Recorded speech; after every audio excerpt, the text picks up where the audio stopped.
Hello, everyone. I'm Kerma Danis, Director of City Plan Heritage based in Sydney.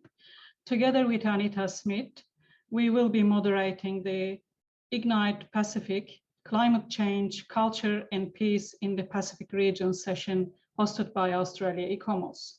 Firstly, I would like to acknowledge the traditional custodians of the various lands on which we are meeting today and pay my respect to elders past, present, and emerging, and recognize and celebrate the diversity of Indigenous peoples and their ongoing cultures and connections to the lands and waters across Australia and the Pacific region. I would like to share the screen now.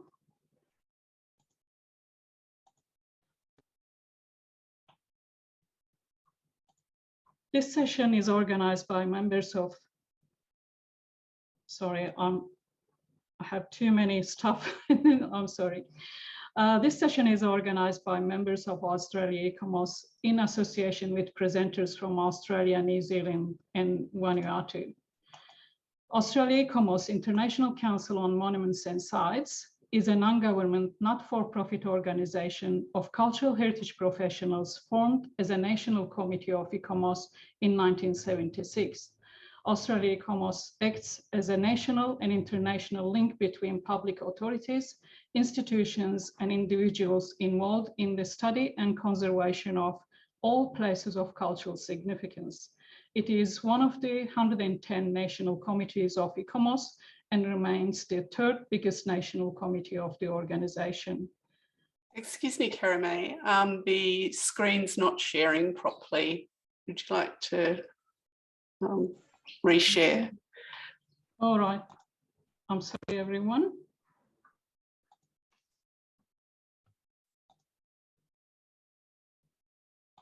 Maybe before I selected anything. So I think all okay so far. We didn't need to see the screen. So can you see it now?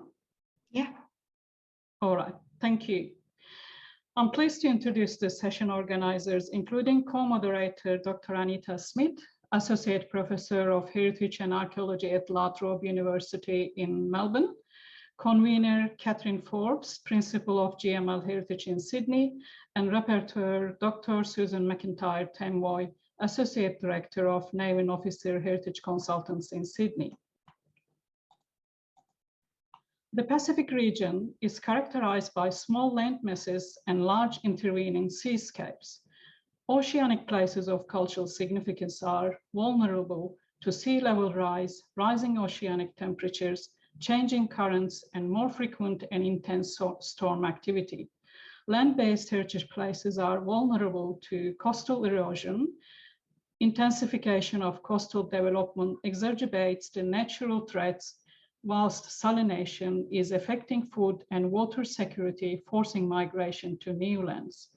The larger land masses of Australia and New Zealand are particularly vulnerable to rising temperatures, long-term reduction in rainfall, more regular and intense extreme weather events, as well as microclimatic changes that affect plant and animal habitats. Natural and cultural heritage is affected directly by wildfires, drought, diminishing wet tropics, rising stone lines, and insect spread.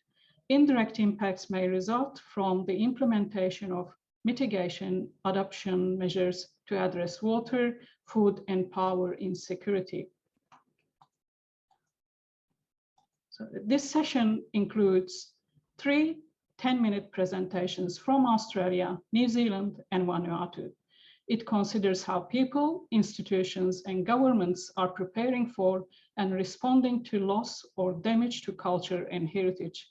It also considers a range of Indigenous and non-Indigenous heritage places and responses based on either traditional knowledge and practice, Western scientific knowledge, and innovative convergences of both approaches. So this is the map to show you just where our presenters are based from. Australia, Kimberley region, Martuwarra, Fitzroy River and Poelina, Anna from Vanuatu, and Rebecca and Emma from Auckland, New Zealand. I'm pleased briefly to introduce our presenters for the session.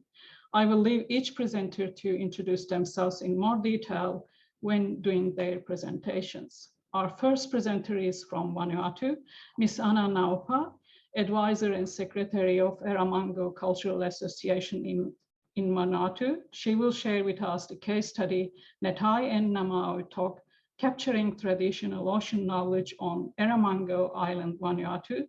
She will be joined by two elders from her region. Our second presentation is from New Zealand, titled Aspirations for a Proactive Approach to Climate Change in Aotearoa. It will be presented jointly by Ms. Rebecca Ramsay, Specialist in Archaeology, Cultural Implementation, Heritage Unit, Plans and Places Department at Auckland Council, and Ms. Emma Ash, Associate Curator in Auckland Museum, Tamaki Panga Hira. Our third and last presenter is from Australia, Professor and Poelina, Chair Indigenous Studies in the University of Notre Dame, Nulungu Institute Research and also Chair Martuwarra Fitzroy River Council. Her presentation, Indigenous Story of Hope for a Climate Change, includes the film Planetary Health and Well-being, produced and directed by Perdersat. A 30-minute panel discussion, including questions, led by Anita Smith, will follow the presentations. The Ignite Pacific session will conclude with a summary of the session outcomes by Sue McIntyre-Temoy. I will now hand over to Ana Naupa to share with us her presentation. Thank you, Ana.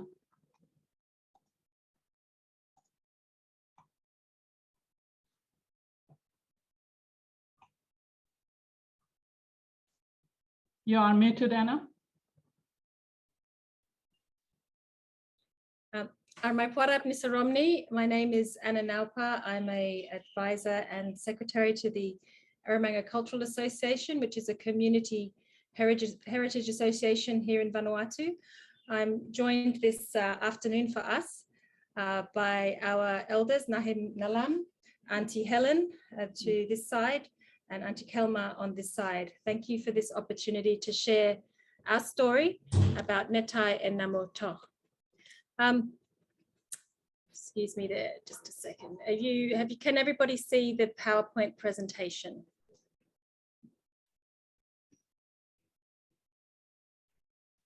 Yes, now we can. Thank you.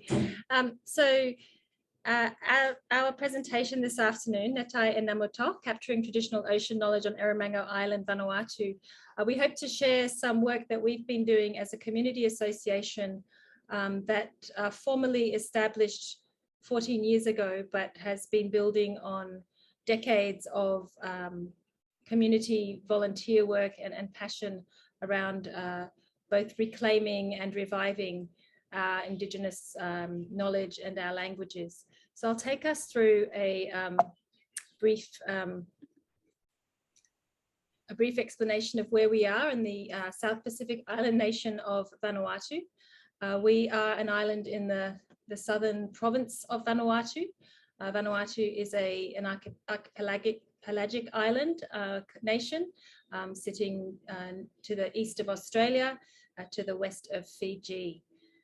Erromango is the fourth largest island, and despite it being quite a large island in relative size to our neighbouring islands, we have a very small population, and most cultural heritage stories in Vanuatu over the last 200 years feature stories of depopulation, largely due to epidemics and loss, whether cultural, linguistic or societal loss.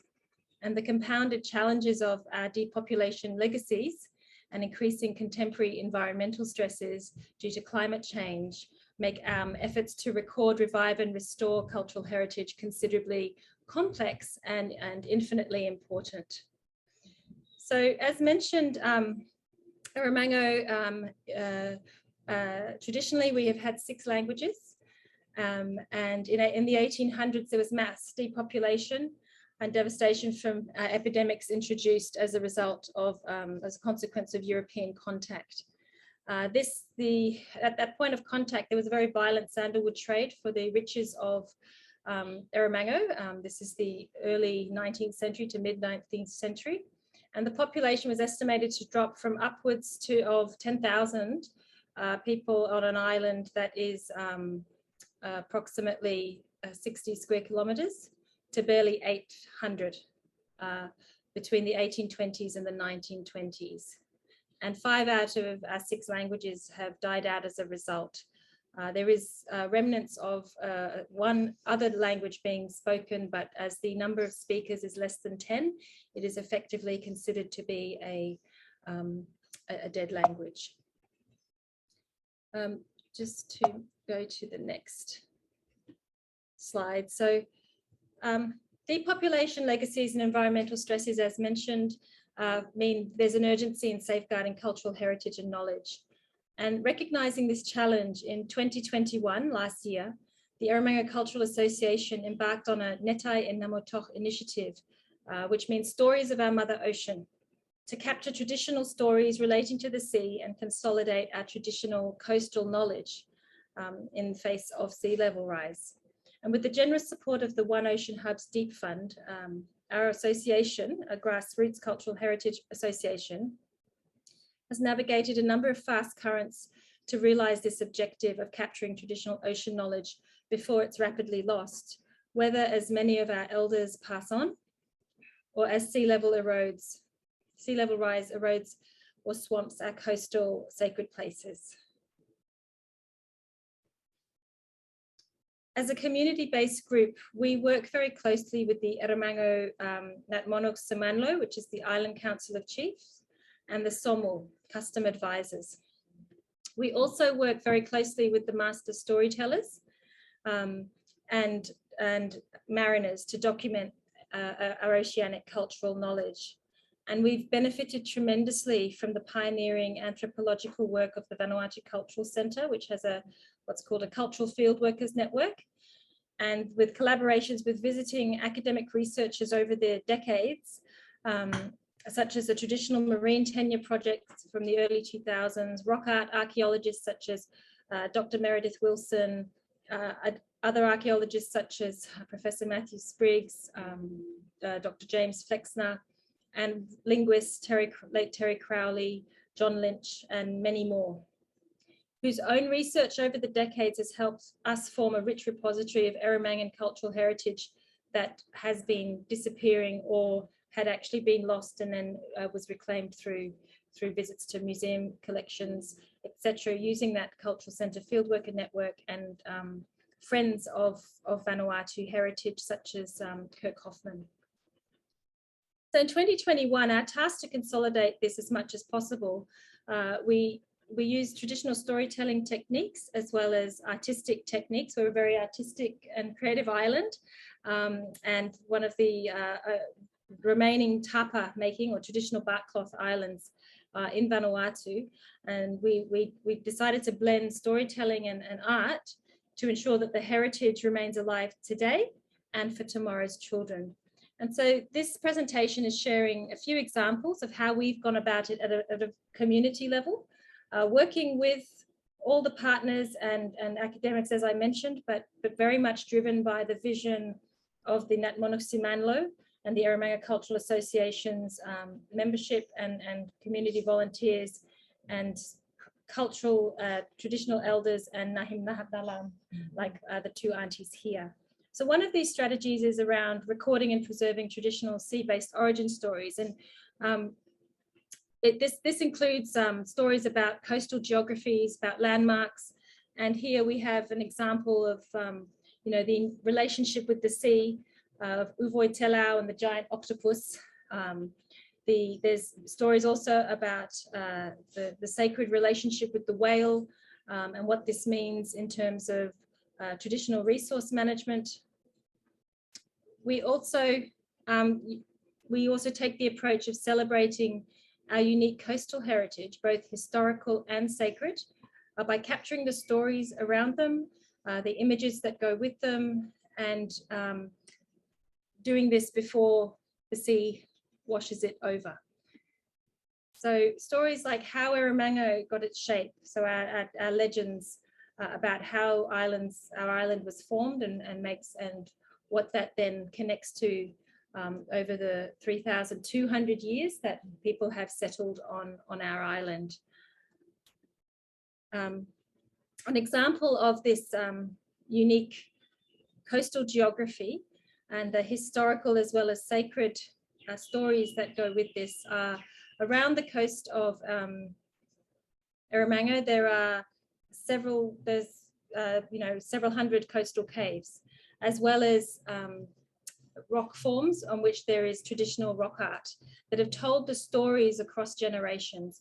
And the picture that I show here is where Auntie Helen to my side, it's her area where she lives on the eastern coast there of the island, area called Port Narvin going towards Port Namla.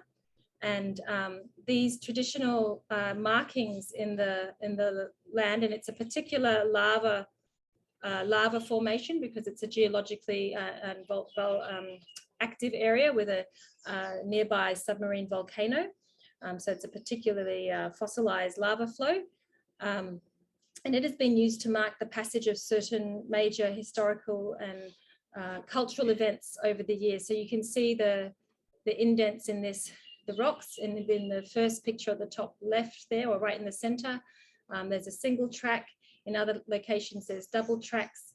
And in the picture below, there's also sites of where traditional sites for making food and pounding the root crops for making the traditional puddings, etc. to eat. So and these comes with their own stories. So there's stories also about the origins of kava, which is a very famous Pacific drink, but also how the kava came to be, and that they link up to the stories of these formations along the coast. And there are many more than what I've shown.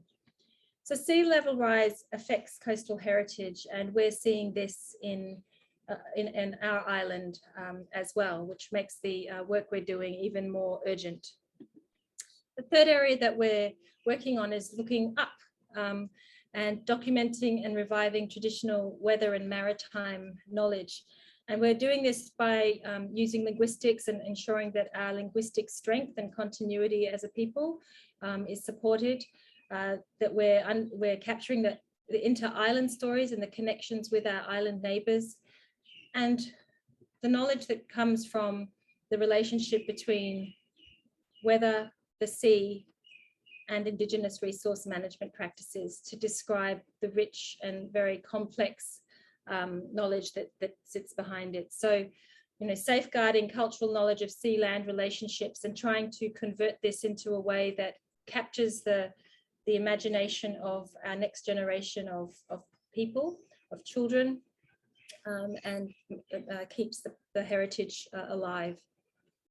So whilst climate change is a global problem for our collective action, we're hopeful that in recording, reviving and building wider respect for Erromangan traditional knowledge, we will minimise the cultural heritage losses for Erromango, an island that already received so many heritage losses due to the aforementioned depopulation and epidemics. I'll just now pass to Auntie Helen, if she'd like to add anything else before we close. I'd also like to say we have done a lot with our people there on Erromango, and people know some practices where how to look after the coastal area, especially for people who live by coastal areas. And chiefs, traditional chiefs have their own rules and laws where they safeguard the sea and how to protect the marine area that they are actually responsible, and actually give out information and advice and tell people not to fish in some certain period of time, giving enough time for the fishes in the sea or the shellfish to have more, to become more on those coastal areas. Though there is no law that restrict the people, but people are also responsible and honor how the local chiefs tell them to protect the marine area. And with that comes the traditional fishing practices and ways of engaging with the coastline as well, Kompolongitama. So that concludes our presentation, Kompolongitama, on behalf of the Erromango Cultural Association, and we'll hand over to our next presenter. Thank you.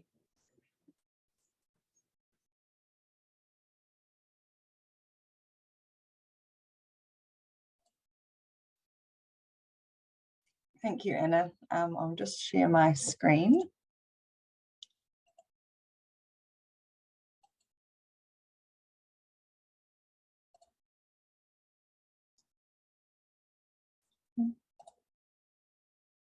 Hopefully you can all see that.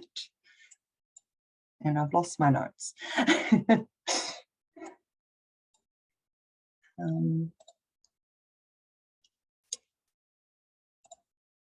Just to introduce myself quickly, my name's Rebecca Ramsay and I'm from Auckland, New Zealand. I'm one of the archaeologists in the Cultural Heritage Implementation team at Auckland Council, but I'm also one of the New Zealand Archaeological Association council members, and so my job with them is their submissions officer and also to help coordinate their climate change and cultural heritage portfolio. So our presentation this evening will firstly introduce the New Zealand Archaeological Association's plan to help understand and address the impacts of climate change on cultural heritage in Aotearoa.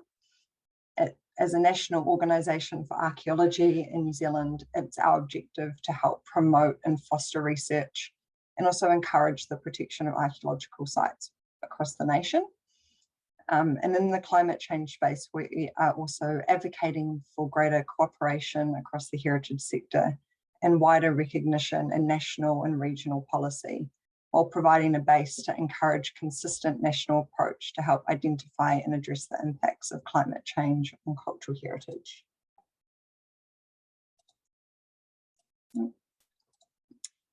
So just to provide a bit of context in terms of the framework that we are working within, New Zealand is already feeling the effects of climate change, particularly through temperature increase, precipitation variation, increased storm frequency and severity, and also, of course, that's exacerbated through sea level rise. To help understand the risks and wider implications in New Zealand, the government, through the Ministry for the Environment, established a climate change adaptational technical working group, and most recently in 2019, introduced the Climate Change Zero Carbon Response Amendment Act, which crucially set out a framework for action on mitigation and adaptation, and in particular, the requirements to develop a national risk assessment to climate change. So this risk assessment identifies a wide variety of risks across 5 values. So that's the natural environment, the human, the economic, the built environment, and also through governance. And it highlights 10 risks that they consider to be the most significant. And this risk assessment will help develop a national adaptation plan to respond to the most significant risks, opportunities, and any knowledge gaps identified in the risk assessment. However, while heritage is a component of these plans, they're often quite focused on the built heritage elements, with a gap in managing archaeological sites and landscapes. And additionally, there's quite a lack of available, consistent data on archaeological site location, condition, and value, which is critical to evaluate risk, exposure, and vulnerability to climate change, and help plan for suitable adaptation responses in the future. Furthermore, while there are significant regional and local heritage projects in this space, there's a bit of a lack of national direction and guidance, and also collaboration across the sector. So as the NZAA, we're trying to help address some of these gaps and also highlight the importance of protecting cultural heritage and the contribution that can play in terms of addressing and moving forward with climate action. So in New Zealand, there are around 70,000 recorded archaeological sites across the country, and these are located in close proximity to the coast due to the nature of past and current Māori and European settlement and a dependency on coastal access and resources. This is particularly evident in the number and density of Māori archaeological sites in these coastal environments, and therefore there's the unique heritage of Tāngata Whenua is especially vulnerable.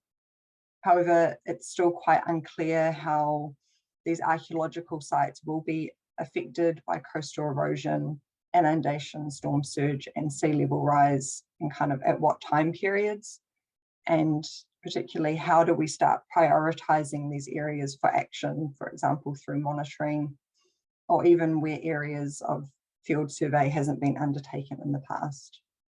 So we're quite fortunate to have a PhD candidate from the University of Auckland School of Environment, Benjamin Jones, who is undertaking a geostatistical analysis to help investigate how the hazards of sea level rise and climate change will impact the coastal archaeology in Aotearoa.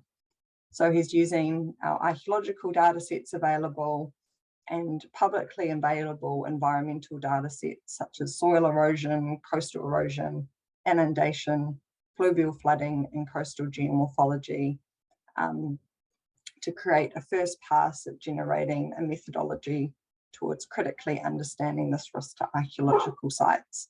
So the images on the slide just show a few examples of these hazard layers that are mapped, which is one of the coastal environments in the north of Auckland and Whangaparoa. And on the right-hand side, it just shows the distribution of the at-risk archaeological sites to 3 of the different hazards that Ben has mapped. And then at the bottom there, just a graph showing the distance of archaeological sites within a certain meterage from the coastline, just to get an understand of the scale of the problem we're facing in New Zealand. So from Ben's work, the New Zealand Archaeological Association and our climate change working group hope to incorporate this research into the final data set into our national archaeological database ArcSite, with the aim of raising the profile of climate change impacts across the country and as a tool to really help advocate for stronger political recognition at national and regional levels as government sectors start to plan for coastal adaptation. And critically, this will hopefully feed directly into the National Risk Assessment and Adaptation Plan that's being prepared by central government. Further, we're looking at having standard climate change monitoring fields built directly into our database recording, so it's also more widely available and can be built on by local iwi and hapu groups and coastal communities with some archaeological support. And finally, we hope to produce some national guidance around proactive management options for archaeological sites, including coastal monitoring and salvage excavation. And I'll now hand over to Emma to help to present her case study of a salvage excavation project from Auckland's Otata Island, which hopes to demonstrate how archaeological investigation paired with Mātauranga Māori or Indigenous knowledge can be used to support climate data and develop climate change responses, resource management plans, and help with conservation. Thank you, Rebecca. In January 2018, a storm event caused widespread damage to coastal areas across Auckland and the Coromandel. So huge swells caused substantial erosion to a 50-metre length midden on the scarp at the back of a shingle beach on Otata Island. It is estimated several metres of midden material were washed away in a matter of hours and changed the profile of the beach, making it more susceptible to further loss. The images on screen were taken in March and September 2018 and show the level of erosion and vulnerability of coastal sites. The storm event was the catalyst for archaeological work on Otata, as it was evident the site would not survive ongoing impacts of climate change, and in this case, the decision was made to recover as much valuable information as possible before it was lost. For anyone unfamiliar, midden is a rubbish heap of domestic waste and an irreplaceable source of information about how people lived in the past, how they interacted with their environment, and what the natural environment was like at the time. To give a bit of context, Otata is the largest of a small group of islands that make up the Noises group in the Hauraki Gulf, about 30 minutes by boat from downtown Auckland. Located at the outer margin of the Gulf, the Noises has a unique ecology, where the deep waters of the outer Gulf mix with the shallow inner Gulf. Excavations were conducted in March 2020 and again in February 2021 by Auckland Museum archaeologists in partnership with the landowners, the Naupa family, and Netai ki Tamaki, who whakapapa to the island in an approach that weaves together archaeological data with Matauranga Māori. Investigations revealed 5 layers of occupation, the earliest radiocarbon dated to the 14th century and the latest to the 18th century. Seascapes, post holes, artifacts, shell, and a diverse range of fish and bird species were also present. The image on screen shows the layers of occupation separated by storm events and tephra from the eruptions of nearby Rangitoto, which has been preserved in the stratigraphy. Archaeology has a strong history of recreating past environments to understand human-environment interactions. This link to the past places archaeology in a unique position to contribute to discussions on environmental challenges, ecological restoration, and conservation. In addition to providing details on how Māori lived and used the islands in the past, faunal material and charcoal recovered from the midden will provide deep time environmental data, such as past vegetation, species presence and abundance, change in fish size over time, seasonality, water temperature, salinity, sedimentation, and the impact of past climatic events, among other environmental cues and changes over time. Preliminary results from the ongoing analysis of the Otata midden are already being fed into a multidisciplinary and bicultural project. The Noises project involves the Naupa family, mana whenua, and scientists from the Auckland Museum and Lee Marine Laboratory at Auckland University, creating a holistic approach to the protection and ecological restoration of the Noises by feeding in multiple lines of knowledge and information. Current research documenting the reduction in marine biodiversity around the Noises is underway. Archaeological data will be used to provide a baseline for these surveys and contribute to the understanding the changing environment around the Noises Islands and wider Hauraki Gulf. This information has been included in a recent submission by the Noises project on the government's response to the Sea Change Plan, which outlines recommendations for marine protected areas. Partnering with iwi in an active response to coastal erosion provides an opportunity where archaeological data is interpreted alongside Indigenous knowledge and serves to support ancestral stories and strengthen connections to place. In addition, this project shows the broad range of research archaeology can contribute to, shifting our message so it's not just about the archaeology, but how archaeology can create detailed databases to help understand the natural environment across different time periods and raise awareness of human and environmental impacts. If we continue to demonstrate the value of archaeological data in addressing contemporary challenges, we need to work to preserve and monitor archaeological sites and the legacy collections of sites that have already been lost. Thank you.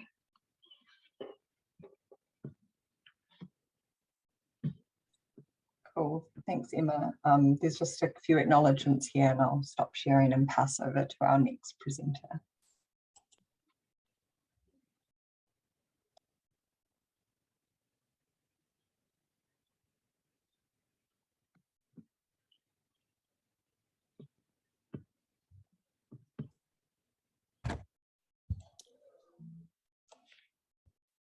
I think I'm on.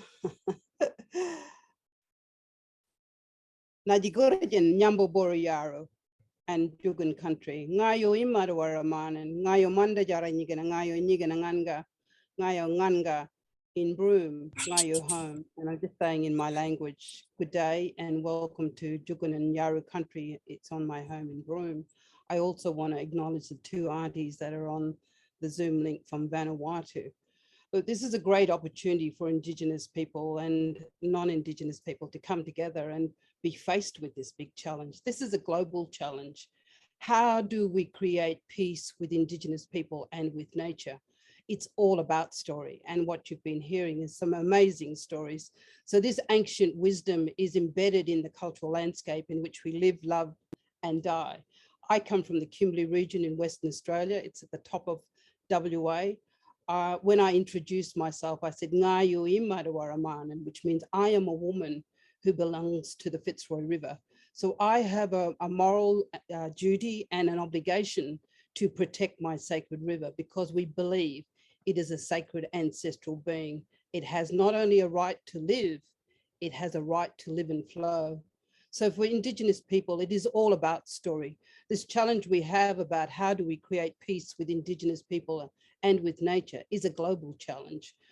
And what we're saying is that without this ancient Indigenous wisdom, we will not be able to right-size the planet. So we just need to be very, very clear about that.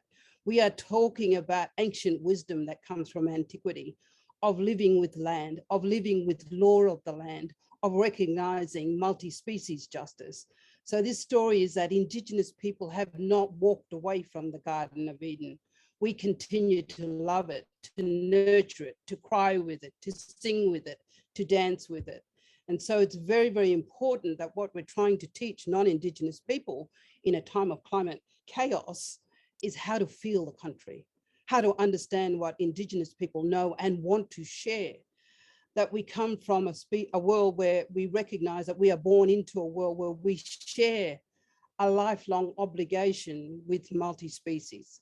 So I will share a film that my daughter has made, but I just want to come back to this conversation we're having because I think it's very, very critical right now.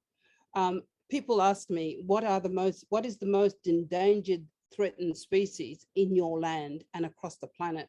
And I would say, with evidence base, it is Indigenous people. We are the most threatened in terms of where the climate chaos is going, yet we hold the solutions for planetary well-being and survival of humanity if Indigenous people would be allowed to be able to bring this to a conversation of what do we need right now to be able to hold the lands and living waters in which we live. As I said, we're talking about Indigenous people in Australia, and it is a very, very difficult place. It is an extremely difficult place. Many of you who've been watching what's happening in my nation saw that a couple of years ago, we blew up the Juukan Cave, the Juukan Gorge Cave, 46,000 years of Indigenous knowledge, of wisdom, of culture, of story, of ceremony. And what we have just created where I live in my state is we have created a law to allow the willful destruction of sacred sites for the greater good of the state and for our corporations. So what we're saying is that we are dealing with complexity. We all need to sit around the table and share this wisdom and think about what it is we are destroying at such an astronomical rate.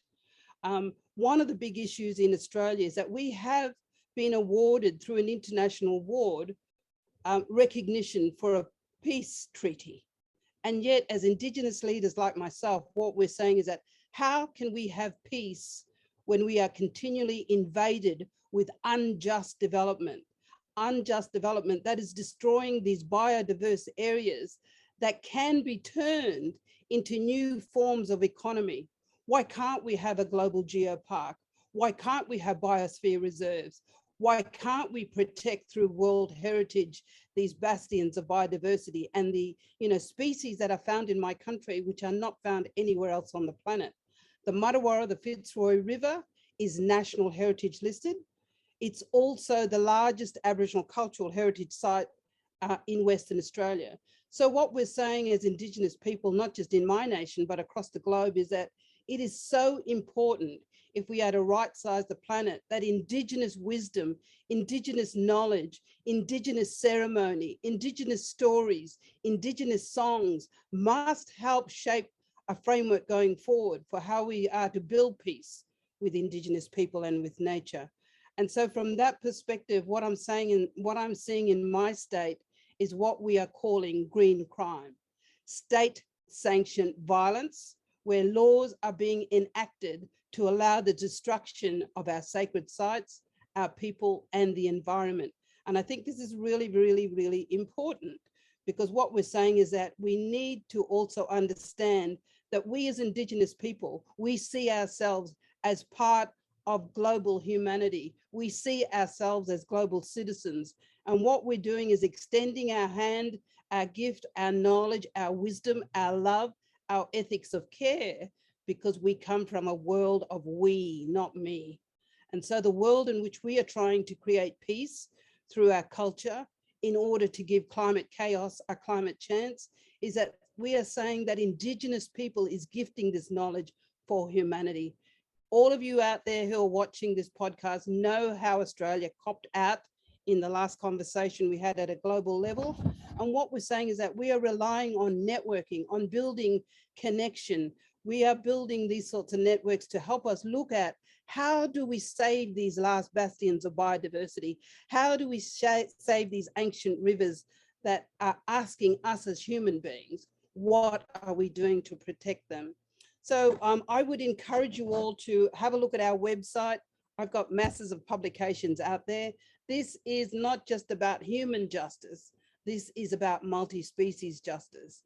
And so what I want to share is the fact that our young leaders are emerging. They are telling their stories through a different way. And so in closing, what I'm saying is that we need to work together.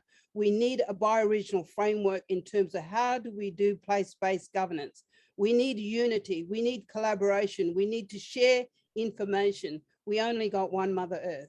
And so what I'm saying is that it's a great opportunity to hear these stories, to listen to the ancient wisdom of Indigenous people. This is information that is relevant right now in modernity if we are to have a climate chance. So I want to share with you a little film that my daughter's made. We work across multi-mediums to share our stories. Film is a fantastic way to do that. My daughter is becoming a very amazing filmmaker, but she's also completing her Juris Doctor in law. And what we're saying is that young leaders are rising. They are standing up and taking on that responsibility of seeing themselves as global citizens who want to create peace. They want to create peace with the world. And what we're saying is that we need to do this as human beings. We need to do this as global ethical citizens. So now, thank you for the opportunity to share. Thank you for the aunties for being on board. Thank you to the other two speakers. I hope there's going to be some amazing questions, but I would like Kereme now to share a little film that my daughter has made. And what we're saying is that we want to share this because this is ancient wisdom that can help right-size the planet. Thank you very much, Kereme. Can everyone see it? Yes. Najununilawa Malika, Nyayo Yimado Aramanin. My name is Malika, and I am a woman who belongs to the Fitzroy River. This is the river where my mother's people grew up, the Nyigina people. One thing I've learnt from leaving my country is that there seems to be a misunderstanding in regards to Aboriginal law. Some people call it folklore, other people call it Dreamtime stories. But what these are really doing is communicating to the next generation the science, law and values of our people. Up in the hill country, there's a story of Dungaba, which actually represents the fact that there is gas underneath the earth. Over towards Yarra country, there's a story of a one-eyed snake who was actually mutated by uranium. These stories have so much more value to our people than to be classified as folklore. And I really wish that more people understood that there is an error in translation.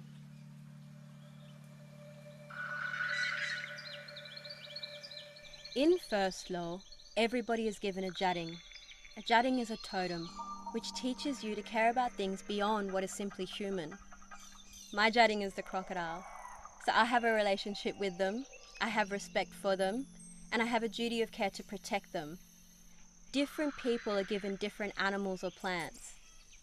This deep and harmonious relationship shows that there's got to be a balance in society, a removal of the hierarchy, and it teaches you as a young person that you are equal to and share respect with a non-human being. It creates accountability, compassion, responsibility, and it is a lifelong project. Jaida Boro Nyigina. Welcome to Nyigina country. Ngajinu Nilawala and Poelina, Ngayo Imarawara Manin, Ngayo Mandajara Nyigina, Nyigina Nganga. And what I'm saying is, welcome to Nyigina country. My name is Anne Poelina, and in my language, I said that I am a woman who belongs to the Fitzroy River, the Muddawara. So from a property rights perspective, the river owns me, and I am duty bound to protect the river for the rest of its life. one of the words that we have in our language is a word called bugaragara. Now, bugaragara means the past, the present and the future, fused into this moment in time in which we as human beings need to be able to respond and react in the protection of country. So bugaragara is a very, very important word, and it places us as being traditional owners, Indigenous people who have been here from the beginning of time. And so we have a due diligence to learn from the old stories, to take those stories as first law stories, and to be able to understand that those stories teach us about values, about ethics, about code of conduct, about how to live in a civil society.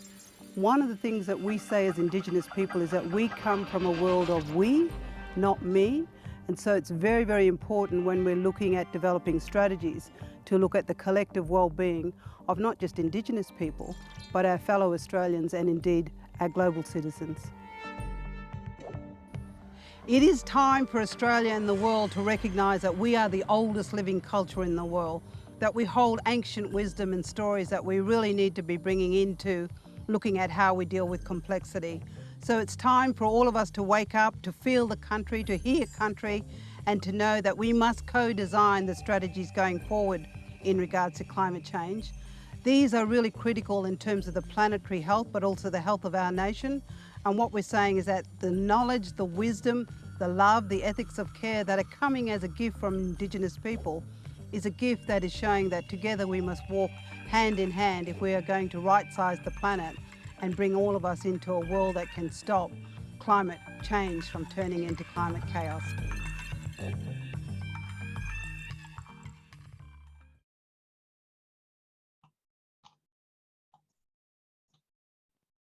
Thank you, Anne. Great presentation. Thank you. And now I think we cross over to the panel discussion. So, Anita, it's over to you. Thank you. Thank you, Kereme, and hello everyone. My name's Anita Smith, and I'll just be guiding us through the question and answers and any comments that you have about the papers. I'd first like to just say thank you to our presenters, to Anna and the aunties, to Emma and Rebecca, and to Anne and her daughter for the marvellous film that we've just seen. The three presentations were all excellent and inspiring, and thank you all so much, and to your communities also for them. So for the question and answer, you can put your questions into the chat, and I can monitor the chat and get to them and ask the presenters directly. If you've got a question for a specific presenter, please note it in the chat, or more general comments.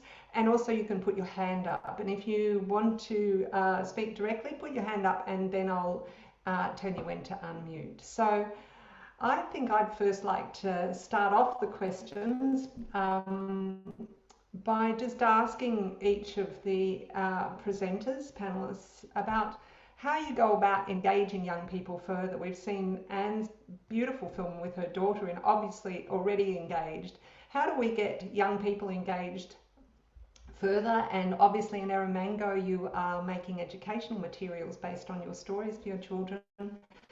But given that children, young people will be the people who will have to carry forward and really deal with our climate change impacts into the future, I'd like to ask the presenters what they think are other strategies that could be employed. So Anna, perhaps you would like to go first with your aunties.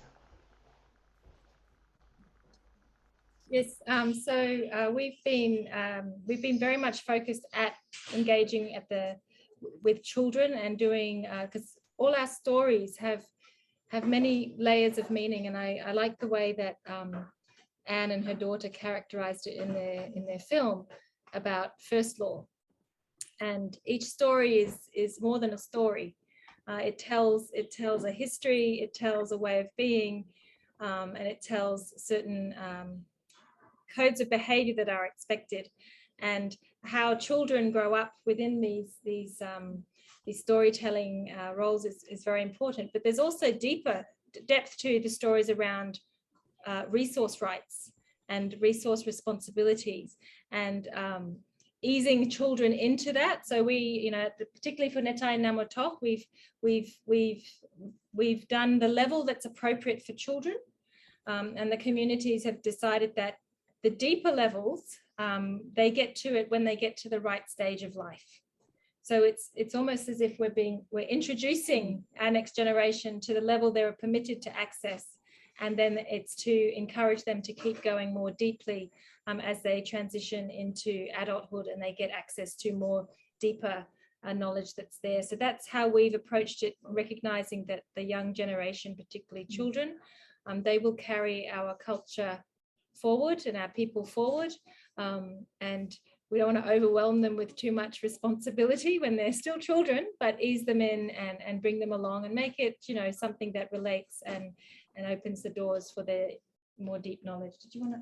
Yeah, it also, while it's the program here that we focus on children, it is also reminding the elderly and that it is important to protect our own heritage. And talking about the ocean, it is important that we feel that we are part of the ocean and not to destroy. I have heard some of the speakers who mentioned also that it is important that we be able to train ourselves, not only for Vanuatu or Erromango, but globally, that we feel that we own this planet. We feel that we are the most important people to actually protect, and not to only depend on the law, but to feel that I am from this planet, I own my people, I own this place, I love it, and I need to protect it.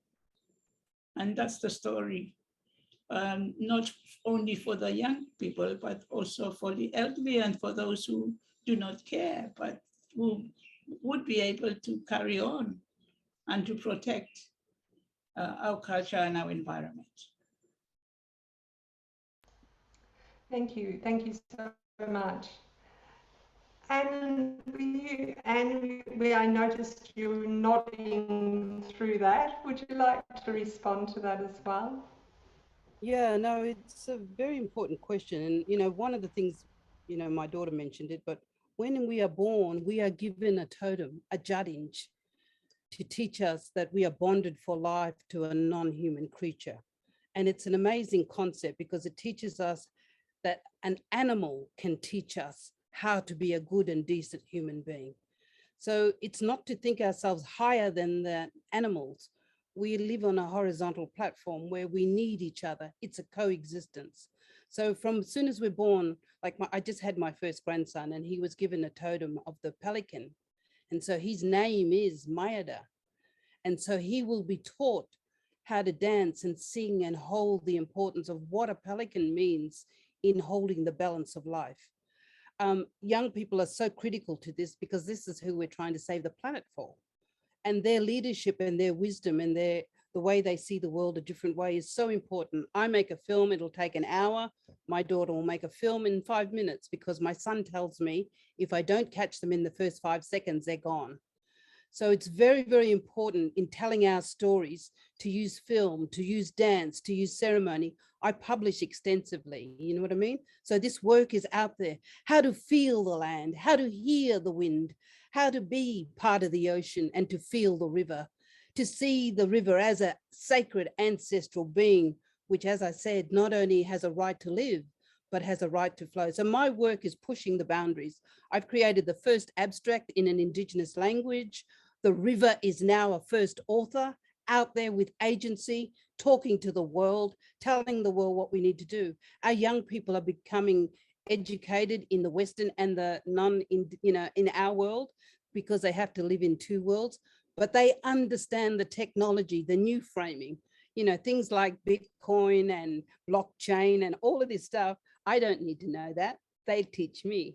So it's about collective wisdom because we are dealing with complexity. We need our young leaders to dream with us, and we send the dream out and we make it happen with them. So it's such a powerful way to tell these stories, to share these stories. But I want to hold to the view that it is also about multi-species justice.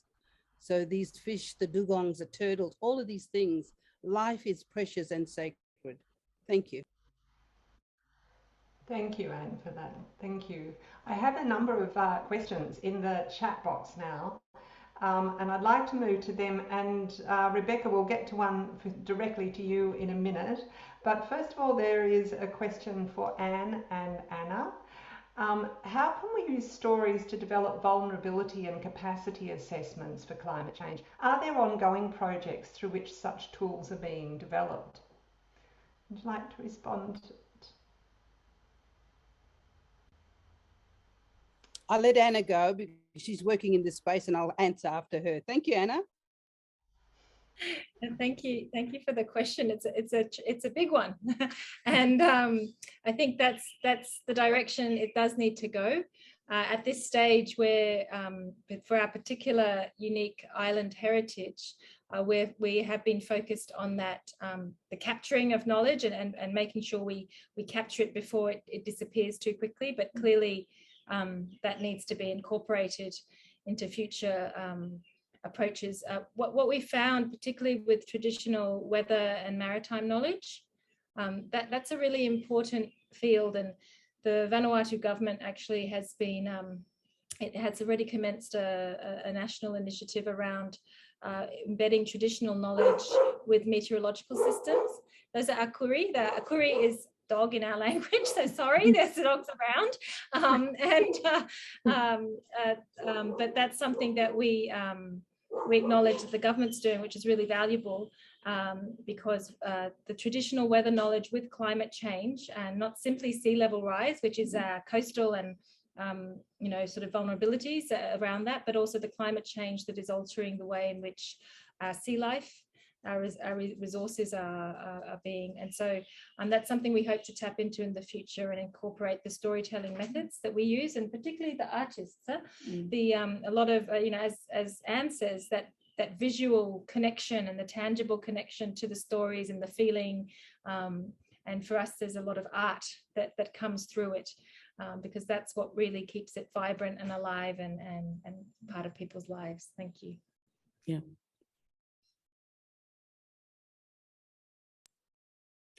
I won't add any more to that. I think that was very powerful. We do the same things. It's all about story, and you need to use multiple ways to tell that story. And I think art and culture is a great way to do that, because I think we're a lot, right now, I think we are testosterone out on science. We need a new way to hook the hearts and minds of the people and bring them on the journey with us. So multiple ways to tell stories. And as I said, that's what we're doing. We make films, we tell stories, we share stories, I publish, we write books, we do all those amazing things. But one of the things is, in terms of the young leaders, is that when we decided to build them up as community researchers, we went to the artist, because they have an open mind about creativity and how to share and tell stories. So many of our storytellers, or community researchers, we call them the creatives, are using multiple forms to tell this story through multiple ways. So very, very important to use multimedia, because we need to find a way for that emotional link to bring people with us. Thank you. Thanks, Anne. Okay, Rebecca, still there, we can't see you, but this is one for you. And how are you factoring in Indigenous knowledge in your risk assessments in the project that you're doing? Thanks, Anita. That's a great question. I think the key thing, from my perspective, I'm not of Indigenous descent, but I feel like it's my duty as an archaeologist in New Zealand to really open the door and give space to those Indigenous knowledge and those stories, and really respecting the cultural values of the Māori of New Zealand. So one of the key pieces of work that we're assisting on right now is looking at adaptation plans across the Auckland region, and the team have developed a really strong partnership with those mana whenua or tribal groups that hold associations to those places, to firstly give guiding principles for the project right from the outset. So what is it that they want to achieve, not just for heritage, but for biodiversity, their social and economic well-being, so across kind of all of those spheres of being. And then from there, understanding from those aspirations, kind of how to achieve those kind of actions as well. So I think it's not my job to kind of almost factor in those. It's really just giving the space and giving them the platform that they need, I guess, to thrive really, and really finding the balance across all sectors of being, which I think is a really key point, and something that I'm really privileged to work in that space. And hopefully that answers your question. Thank you. Well, it's actually a really great segue into another question that we have, which is, and to all of you, an overwhelming focus on partnerships was evident in all the presentations. So what types of partnerships are needed and with whom to support the protection of cultural heritage in the face of climate change? Is there a global guideline possible about partnerships, which is a very big question for you, but let's start for sort of individually in your projects and the work that you're each doing, what kinds of partnerships are needed? Who would like to go first? I'll jump in. You know, what I said was we're dealing with complexity. So we need a transdisciplinary approach. We need the archaeologist, the anthropologist, the science in all its forms, but also the partnership with people. So what we're saying is that these partnerships are critical because what we need to be demonstrating is that we're working from an evidence base. How is that triangulated across a whole range of different systems thinking? So it's very, very important to connect and partner with universities and knowledge brokers and knowledge makers. The other point I want to say is that everything is place-based. We need to look at how do we develop a bioregional framework to deal with region-specific, because the land has its own laws and it dictates to us what will happen in that place. So we need to be looking at what I call in Australia a bioregional framework. What's really unusual is that every place in Australia is mapped out into bioregions.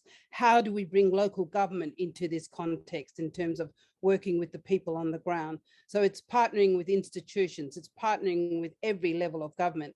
As I said, you know, we are dealing with these stories that come from us when our governments change the law to allow willful destruction of our sacred sites. These are things that we need to grapple with. We need to work with lawyers. We need to work with a whole range of people, because at the end of the day, our dream is to create peace. And so how do we do that when we're dealing with the complexity? How do we do that as colonized people who have constantly faced with invasion and colonial approaches to what is best for us? So I think that's really, really important. Everything is place-based. Think about the consideration of a bioregional framework. How do we do this from a regional perspective? We need local government there. We seriously need investment. What we do as a volunteer group, I'm working with 6 nations across 96,000 square kilometers. And we don't see any coordinated approach to how do we do a deep dive into these very, very unique areas. So at the moment, we don't feel the goodwill from government here when what I'm doing. In fact, we've had our funding cut by government. So what we need to do is connect with people locally, regionally, and globally who share the same values and ethics and want to invest in the projects we are doing. So we live in a world of reality, and we need to build peace with whoever wants to work with us. Our intention is to do that. And we believe through our culture, through our environment, we can create the new economies. And we cannot be continuously doing what we're doing from our government's approach, because my brothers and sisters in the Pacific are also asking the same questions to Australia. What are we doing? How are we influencing staying in the same old economies when we should be transitioning to the new economies away from fossil fuel? And gas is not a transition fuel. And so we need to think about our brothers and sisters in the Pacifica, and how do we try and convince our government that they need to care about them, that what we are doing is not only impacting on Indigenous people in our nation, but it's impacting on our Indigenous brothers and sisters across the ocean. Thank you. Thank you, Anne. Anna, do you have a comment about partnerships, about who you talked quite a bit about the cultural centre and the researchers that you've worked with over the years. Are there other partners that you need? Yes, so I think the partnerships theme is certainly very important, and with historians as well as the whole suite, if you like, very importantly at the community level. We shared the pictures of the map of Erromango Island, but working with the chiefs in the community, the Natmono, as well as our own diaspora, but also in our own province as well is an important aspect to that. One of the things that, I think is, we're very fortunate in the Pacific. There's a lot of foresight that the Vanuatu government is a part of, and Pacific Island brothers and sisters and fellow countries are also part of, is around thinking through the role that traditional knowledge and culture play in our climate change efforts, but also in our resource management efforts. And globally, when we think about major negotiations such as biodiversity beyond national jurisdictions, BBNJ, and what that means for our heritage across these areas that are beyond national jurisdictions, but particularly our seagoing brothers and sisters around the Pacific, what that means for not only their rights, but the traditional knowledge that goes with that. It's very encouraging for us that our government see those as policy priorities, and connecting it back to the way we are. And so partnerships with policymakers as well is very important in this area, because there's a lot of support that's needed to sometimes make those governance shifts, as Anne's referring to. How do we shift the paradigm, and they're the ones that can help us do this. Thank you. Thanks, Anna. Rebecca, did you have anything further you wanted to add about partnerships? Not too much. I think one thing that is quite critical though, and I've really noticed that within my role working within the resource management framework in New Zealand, is how do we translate all the different specialist jargon across into kind of one uniform language, so we're all kind of speaking to the same page and really understanding each other. Because I feel that while certain groups might have the kind of same intention or outcome, it often kind of gets a little bit lost in that translation if you're switching between, say, engineers and archaeologists and biodiversity specialists, and also how that then integrates with that Indigenous knowledge as well. But I think, the policy outcome is pretty critical as well. I think if we really want substantial change, that needs to be a clear direction, and really given time and money to kind of achieve those outcomes as well. Thank you. That's great. So I've got several other questions in the chat box, but there's a couple that are kind of quite related.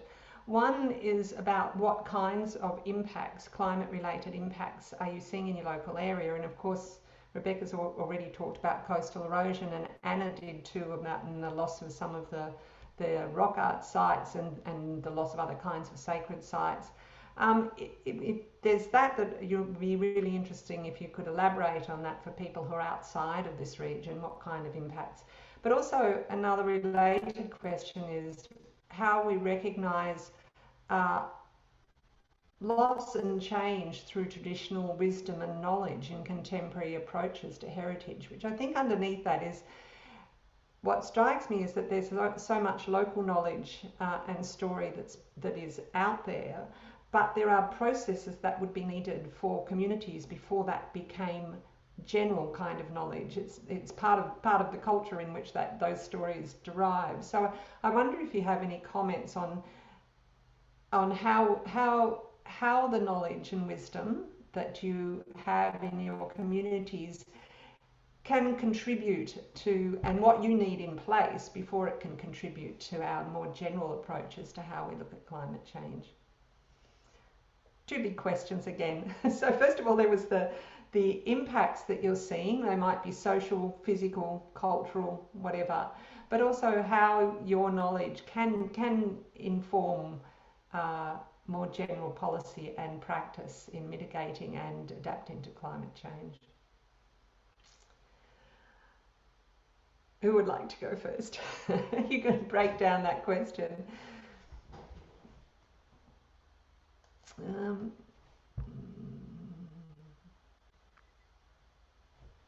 Perhaps it's a big one, isn't it?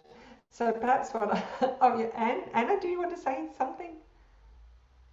Well, let's say in your local areas, in your lands, your community areas, what impacts of climate change are you seeing now? And in all ways, socially, environmentally, whatever.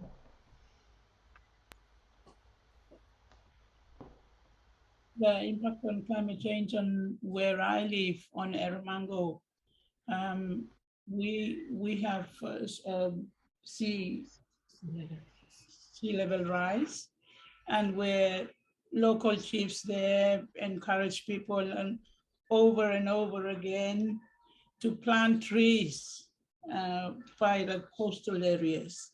And not only from where I live, but throughout the whole island on Erromango, especially for people who live in coastal areas. And that people feel the ownership, that they feel that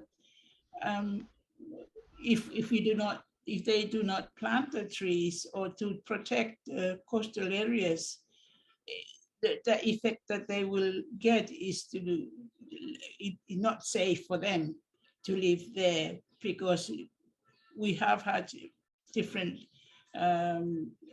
situations where we have the tsunami, where people have to run up the hill and hide in the bushes to protect the children and the women, while the men, other stronger men, live down there to see what is going to happen next.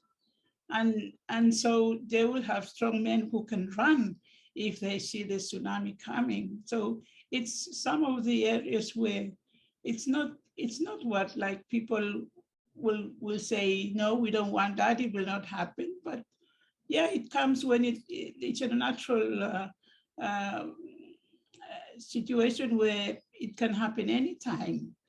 And so people have had some situations where they say, before there were trees around there where the salt water is, and now it's gone up about 50 meters upland. And so it's affecting the people in not only in Erromango, but throughout globally. And it is something for all of us to think and to train ourselves to how to protect ourselves from getting sea rise level, and so that we will be protected always and people will be happy in different communities. And I think that, you know, the very recent Tongan tsunami, for brothers and sisters in Tonga who have had to, who've had a very devastating experience, and the waves, if you like, of the tsunami also came to our shores. So we're currently on the island of Efate at the moment, and we couldn't do this if we were on Erromango. Just to point out, we couldn't have this internet access right now unless we're on this island. And so Auntie Helen and Auntie Kelma, they're here for that reason. But the village she's talking about, the sea pulled out just shortly after the Tongan tsunami hit, and the eastern coast of Erromango also had a small tsunami there, which is a reminder of the risks that are taken, you know, for coastal communities. And I think Rebecca's very, very helpful map of New Zealand around the vulnerabilities to the coastal communities, of which there are many, just like here, things to consider. But the other one, and sorry that we're taking a bit of time here, but I think to also just share is that how do you say the tensions that we you know, I think Anne said we walk in two worlds. As Indigenous people, we walk in two worlds, and our governments grapple with those two worlds. And Vanuatu, we're very, I think we're very lucky as a country that our founding leaders had a constitution that embeds culture and customary governance and Melanesian values in our state affairs. So we come from a starting place that we're very privileged to have. And yet, so that's our foundation as a nation state. But in our practice, there's still the tension with the globalized world and the types of economies that are sought and the endless pursuit of economic growth. Yet this ancient relationship with nature and balancing that off. And those are real tensions that we face. So coastal communities, hey, it's high value if you're on a waterfront property. But if a tsunami comes, or it's a heritage site or a sacred area, how does that work? And these are the ongoing tensions that again, that's why I mentioned before, it's very important to, you know, we take the artistic approach, we access the plethora of anthropologists, linguists, historians, and scientists, and archaeologists, and we still need the policymakers, because that's the tension that we sit at the interface as communities. Thank you. Thanks so much. That's a great response. And was thank a you very also good for just response. reminding us about Tonga and the dreadful tsunami that they suffered. Thank you. So, Anne, I'm sorry, please go. Yeah, no, that's fine. I guess, you know, that's why culture is so important. When we are born, we teach our little people to look up in the sky, down in the ground, and we teach them to be observational. So we live in a world where we read our country, we feel our country, we hear our country, and we see country changing. We see water scarcity. My people who live along the Fitzroy River live in abject poverty. And so we are heavily reliant on the food system that comes to us from our sacred river. And what we see is the animals teach us as well. We have species in this system that if the system is stressed, they don't propagate. We have a fish in the river that starts in the river, and when it goes to sea, it's 7 meters long, 21 feet fish. If that fish is stressed, it will not propagate, it will go into hibernation. So this is what we're saying as Indigenous people, is that we're taught to be observational, to read our country.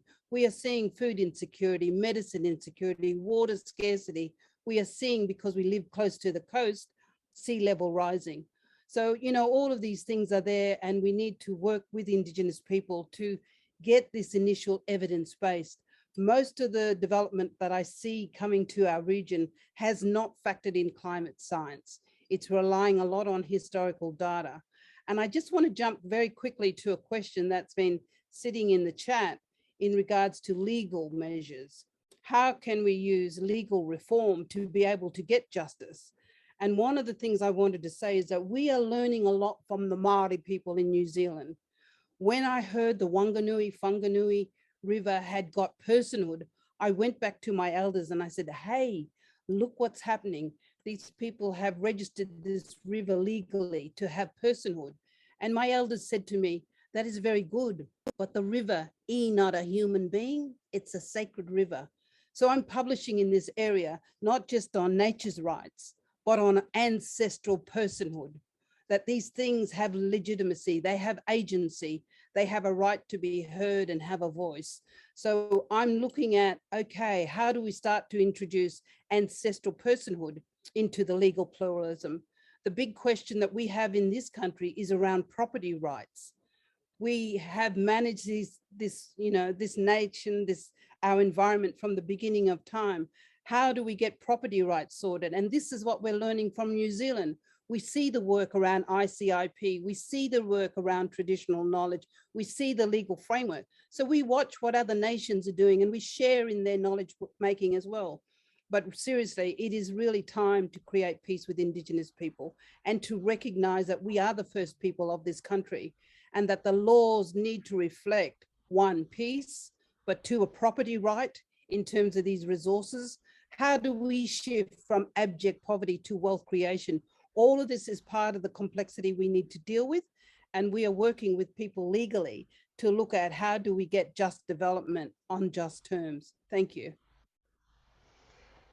Thank you again, Anne, and that's a great place to sort of wrap up. Unfortunately, we've got a couple of people with their hands up. We do have a couple more questions in the chat box, but we've run out of time, and we need to have a sum up from Sue McIntyre-Tamoy about the key comments, findings that came through. I want to thank you all again, the presenters, not only for your fabulous presentations, but for your great responses to our questions.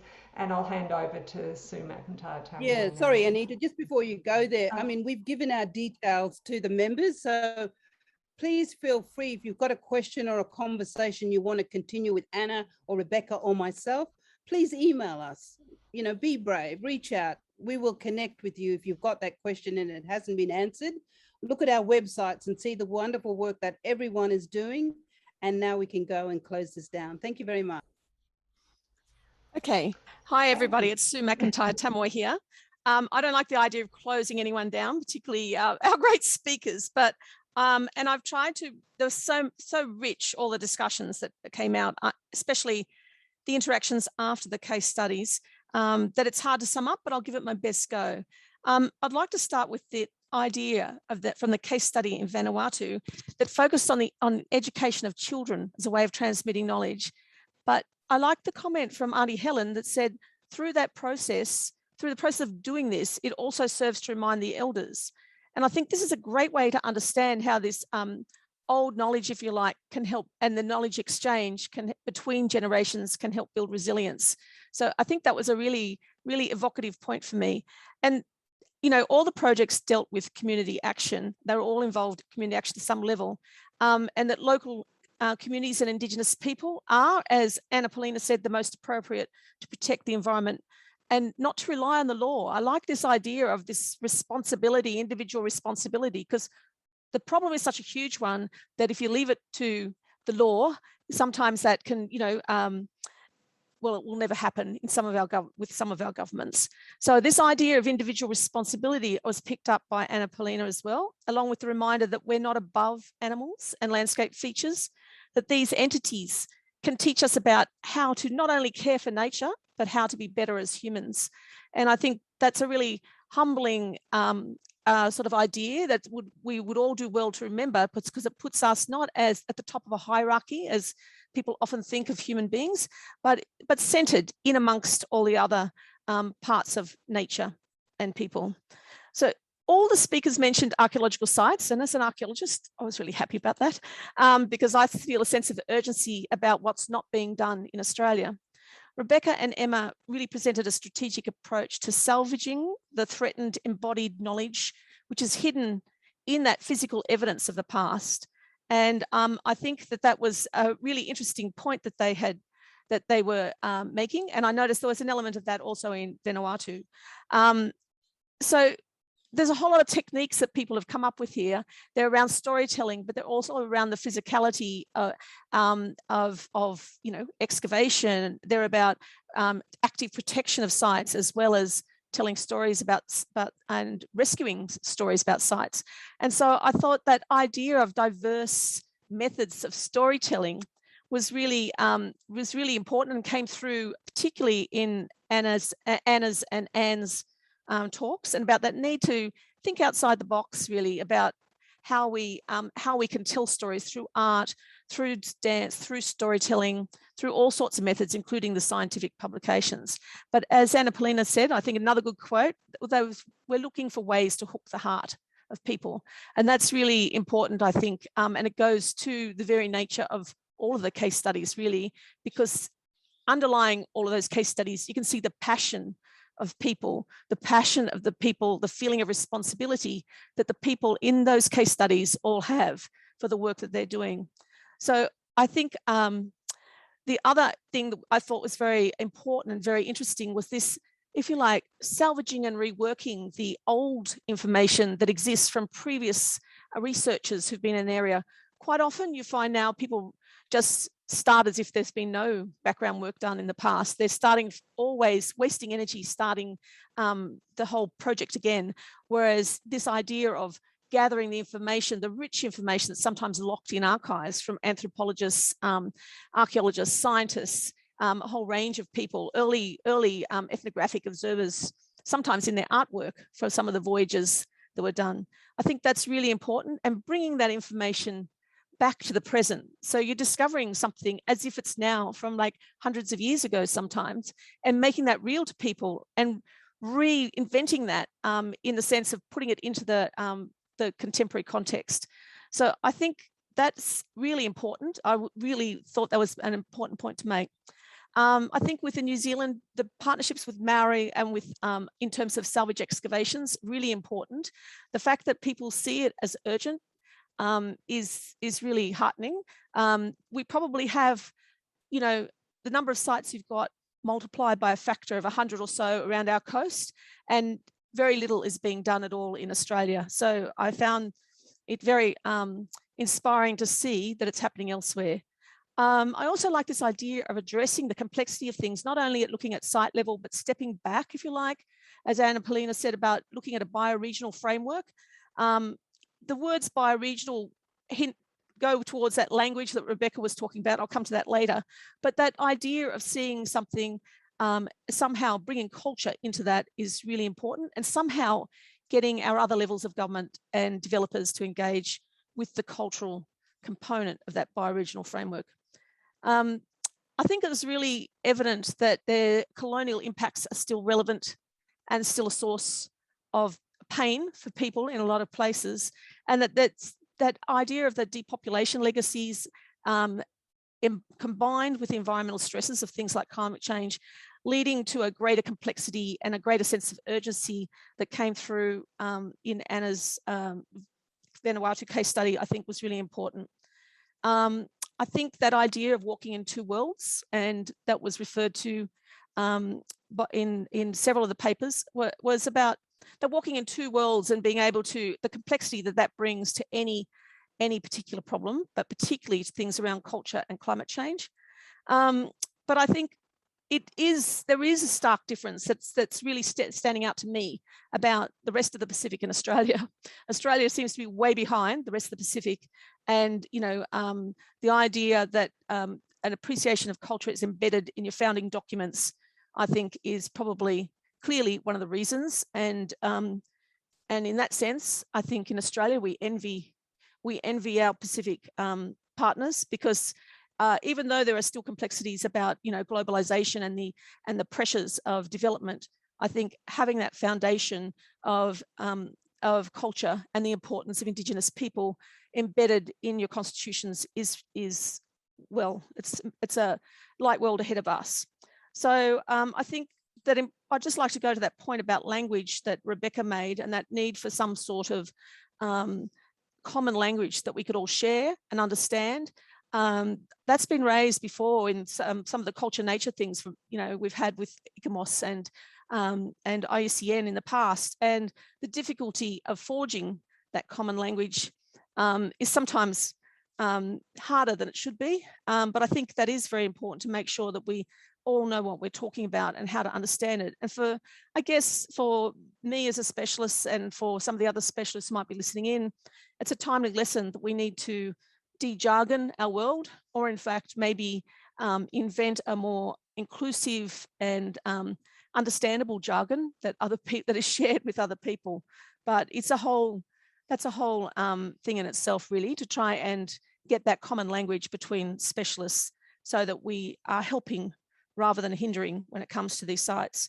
So I think for me, they were the most important points that came out, but I probably haven't done justice to the individual complexities of things. But I really enjoyed the talks. I thought they really gave us a snapshot and pointed out some really amazing commonalities, but also some really important and sometimes distressing differences, and where we're not as far along this addressing this problem as we would like to be, and that need to take personal responsibility is a message I think we can all take with us.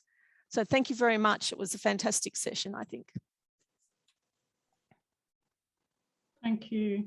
I think we have a couple more minutes. This is how I got a couple more minutes. If anyone wish to say last minute words while I'm putting the website for the Australia Ecomos so everyone can see.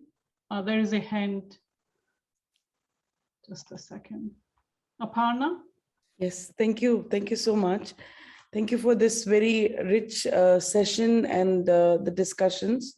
We learned a lot. I think all of us who were listening, I think it was a real, very, very rich information that came through. And what I would like to propose is that the findings of this session, we are going to have a closing discussion.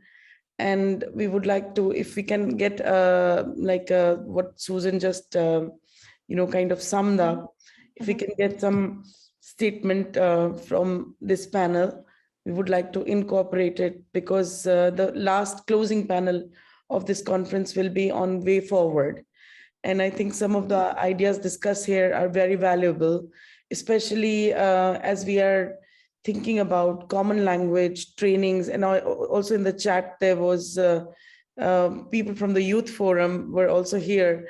And they were also saying that there has to be this, already there's a lot that is happening, the intergenerational dialogue, exchange, but also the need for common language, the tools and those partnerships. So I think it is very important that we do not come across as people who are just concerned and have no answers, but I think the answers are here and have been discussed in this very important panel. So I would like to thank all the speakers, and I just feel humbled that there is so much going on. And thank you for this partnership to Australia ICOMOS for taking this leadership role and putting this panel together. I also thank the panelists for, despite storms outside and all the difficulties, you have come together here. And we look forward to working with you on this in a much more strengthened way. And we think there is a lot of hope and a lot of possibilities that, and there'll be many people to support these wonderful ideas. Thank you so much, Aparna, and Jui and Kelly, I think, our co-hosts, for inviting us and making the opportunity for us, Australia Ecomos, and also our presenters to share their wisdom and knowledge and also the issues they are having. So it's great. So I'm going to put the thank you slide at the end so we can still talk and everyone can thank each other, but I would like to share the website for Australia Ecomos if anyone wishes to contact us. Yes, Karima, I think Auntie Helen would like to say something. Thanks. Thank you. But then I'll stop the share. Would you like me to stop the screen, sharing screen, Auntie? Yeah. Please, thank you. I don't want to. Yes, screen is yours. Thank you. Kompalongin tama, kimisu, ran, imon map, kompalongin tama. What I just said all means that thank you very much for all the contributions, the valuable contributions that have been said. It is coming from different places throughout the global, but I would like to thank you all for all the information we have gone through this afternoon, and we do hope that together we will continually work together on what has been said this afternoon. That's great. Thank you. Everyone talks in their language, so I'll say teşekkür ederim. Yes, that's yes. Thank you. Thank you so much. Enjoy the rest of your day, evening, morning, everyone, wherever in the world you are. See you in the next session, maybe sometime soon. Thank you. Bye-bye. Bye-bye. Bye. The next session is in the chat. Okay, there's a link for the next session.